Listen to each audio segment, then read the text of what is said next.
Hey guys, it's Savannah Sparkles and welcome to my new book review. This time we are going to be covering the second Agatha Christie novel in her Hercule Poirot novels, The Murder on the Links. This review will not be spoiler free, so make sure to watch this at your own risk. And as always, if you like these videos and want to continue to follow me on my journey, make sure to give my video a thumbs up and subscribe to my channel. Okay, let's go ahead and get started.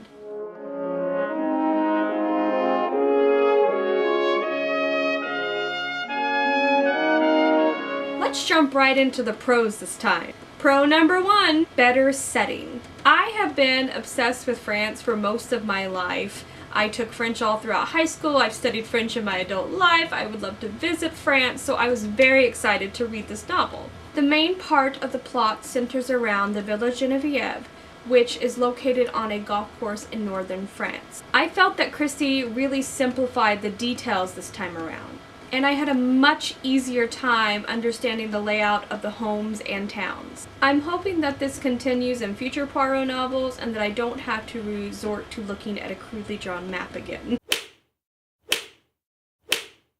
Pro number two, better plot. I found this plot much more to my liking than the previous novel. There was no shortage of red herrings and plot twists to keep things interesting and the plot moving along quickly. There are bearded men who have disappeared into thin air, a secret mentioned in Renaud's letter to Poirot, a mysterious visit from a woman on the night of the murder, and the best surprise in my opinion, a beautiful young acrobat that Hastings meets at the beginning of the novel while still in England suddenly reappears later on in the heart of the murder investigation. I enjoyed seeing Poirot become genuinely frustrated and unable to discern the killer so easily and quickly like he did in the previous novel. But then the murderer seemingly strikes again and leaves behind a second body, which helps Poirot gather more evidence and unravel the mystery.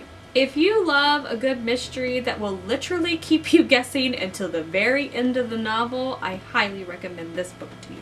Pro number three. While I didn't spend as much time looking up every single French word and phrase this time around, I did recall certain French words and sentences and found myself remembering them and using them later on in my everyday life.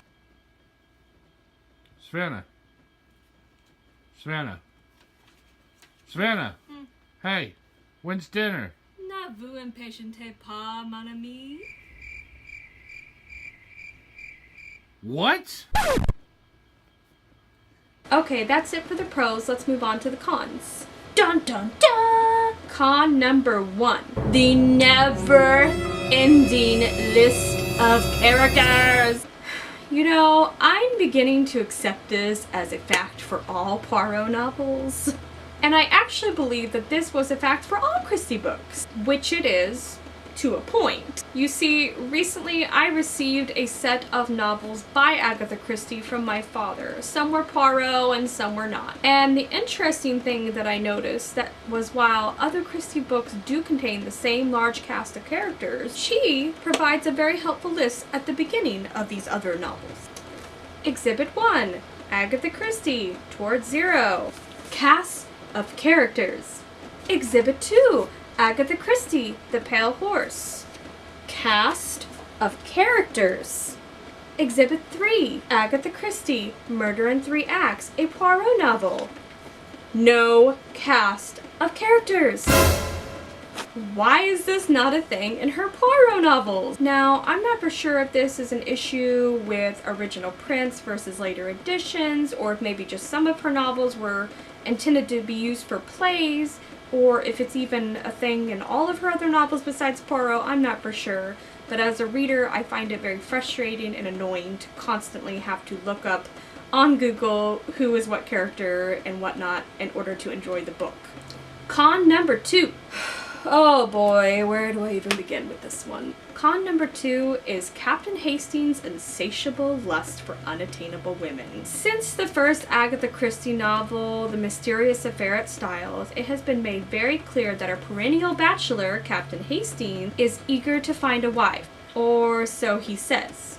I say this because he only seems to be attracted to unavailable women. In The Mysterious Affair at Styles, he first develops feelings for Mary Cavendish, who just happens to be married to John Cavendish. And later for Cynthia Murdoch, even though she's in love with the younger Cavendish brother, Lawrence. The Murder on the Links finds Hastings going gaga over Marthe Dubral's goddess-like looks, only to discover that she is in love with Jack Renault. Later, he falls head over heels in love with Cinderella, whom he believes at the time to be Bella Duveen, an acrobat who is also in love with Jacques Renault, even though that turns out to be her twin sister Bella, and Hastings is actually in love with Dulce Duveen, which is a whole different plotline, but I digress. After she becomes a damsel in distress, Hastings swoops in with an unwarranted sense of heroism, and goes so far as to even hold back his best friend and loyal companion Poirot, after Dulce, posing as Bella, try to keep up,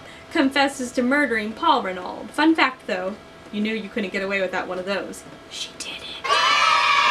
In my opinion, Hastings is in love with the idea of being in love, and is consistently blinded by his lust for unattainable women. End rant. Moving on. Con number 3. The made-for-TV movie, Stoned. I really enjoyed the Mysterious Affair at Styles made-for-TV version starring David Suchet and Hugh Fraser as Poirot and Hastings. So imagine my excitement when I found out that The Murder on the Links was also an episode that they covered during their series. That is, until I watched it. While I have no complaints about the tremendous acting by both of the main characters, unfortunately, major plot points like characters and time frames were changed or even completely omitted, which really bummed me out as a reader. I kind of felt that it took away from the ending of the book, and it left me feeling confused by the direction that they chose to take. Okay guys, that about wraps it up for this book review. Now my question is for all of you watching, have you read this book? Do you agree or disagree with any of my pros and cons? What are your thoughts and comments about this particular novel? Leave me a comment down below and I'll do my best to answer any questions that you may have. Stay tuned for more book reviews in the future, and as always, thanks for watching guys. Bye.